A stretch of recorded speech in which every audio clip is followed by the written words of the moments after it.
Hello, everyone. Welcome back to the Vinquisition. I'm Alexis Percival. Today, I'd like to talk about wine pairing. Now, there are hundreds, if not thousands, of articles about wine pairing, books, videos, etc. I'm going to go over the basics of wine pairing just to set us up to make sure we're all on the same page. But then I'd like to talk about the bigger picture, the creative part of wine pairing, and the thinking about what makes an event, whether it's just, brunch with your friends, dinner at home, or a paid gig that you're working as a som.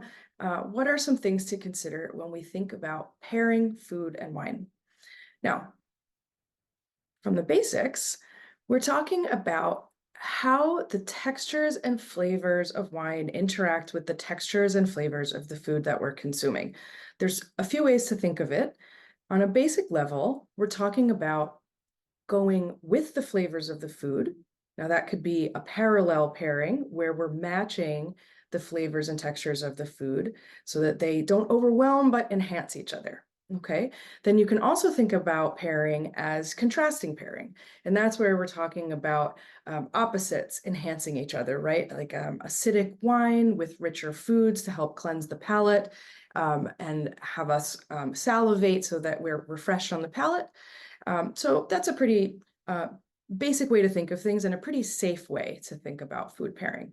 Now, there's also the old adage, what grows together goes together. It's a safe way to think about geographically where certain foods come from regionally. We'll generally go with the beverages that are produced in that area. And that works also for like beer and cider and some spirits, but I think about, classic pairing would be Sauvignon Blanc from Sancerre with goat cheese from the local area. And, like a salade de chèvre chaude, like a hot goat cheese salad with a glass of Sancerre. Perfect, easy peasy. So that's the basics. I don't want to waste too much time with things that you can learn from multiple sources. So I didn't invent any of this. But what I do like to think about, because I also enjoy putting on events, not just being a som, I like to think about the event holistically. And what I mean by that is we're not just thinking about what's happening on someone's palate or even just thinking about the pleasure of them looking at what's in the glass. I like to think about the creative bigger picture. What I mean by that is, what is the point of this event? So do you have a boss, someone that's hiring you to do this event, and what are their expectations? Who are these guests and what are their palates? Think about even Thanksgiving with your family. You can know a lot about wine, but if the people who are drinking it don't enjoy it, it doesn't matter if it's a good or better wine than they would normally drink. So you have to think about the end consumer quite literally, and what do they get out of this? Also need to think certainly about budget. That's a very practical consideration. But then we also need to think about the practicalities and logistics of the wine service. So what's your glassware situation? What's your tabletop? Do you have enough real estate on your table and on your sideboard to be able to handle the wines that you're serving? Also, how are you going to get the wines to correct temperature or decant them? Do you have enough decanters, glassware, real estate, as I mentioned? So these are all things that you need to consider. The reason that this was on my mind as our topic for this week was I was hired to do an event last week. In fact, I was hired a few weeks ago. So I was given time to prepare, use the budget, source the wines, and I'll talk a little bit about what I did. I have, in fact, some video footage of the wines that I selected for the event. I have a picture of the event space and the logistics that I had to consider. So I had to think about, first and foremost, the person who hired me.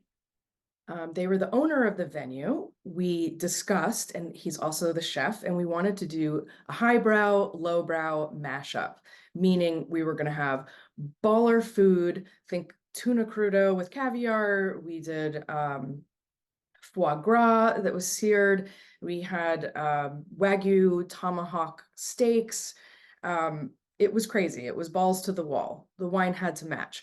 But in terms of the low part, we were going to do this in a dive bar. It was going to be loud. There were going to be other guests around who were not participating. So there was thinking about how am I actually going to physically move through the space and talk about the wine. So I knew that I couldn't rely on a ton of education, because I wasn't gonna be able to stand and talk and shout over other patrons and these guys trying to have a good time. I had to think about, I needed some name recognition wines because we were trying to literally impress them. So just because I think things are more or less impressive, I had to consider who my guests were. So yeah, I got my hands on some Dom Pérignon. People know what that is. We were dressed to impress. So these are some things to consider. I'm known for doing more esoteric grapes and regions generally, but at this event, it's very possible that that could have gone right over their heads and not really landed with the guests, right? And that's not my job. My job is hospitality and to make sure that I produce the best event possible and the best experience possible. And you know, these guys are high rollers, and so I did a little bit of that, and I seasoned in what I also do. I did some. I did an amazing Bordeaux, but from a lesser known producer who produces natural wine because they're rebels, right? I got to sprinkle in myself and a little bit of my own personality there, but I also got to use the name recognition Dom Pérignon in order to be, you know, impressive, fireworks. And it was very good, I will say that. And how did the night play out? It was great. It was a lot of fun. Did I have to guard my glassware from drunken patrons to keep them from knocking it over? Absolutely, I did. It's part of the event. I had thought about these things. So again, when we're thinking about pairing and producing this kind of event, we're not just thinking about how is this wine going to go with this food. That should be your base level, what you're considering. There are so many other things to consider in order to make a successful, smooth, and delicious event. Okay, so message me in the comments any questions, thoughts, things you'd like me to cover more about wine pairing. It's super fun for me. I appreciate you watching, and I will see you next time on the Vinquisition.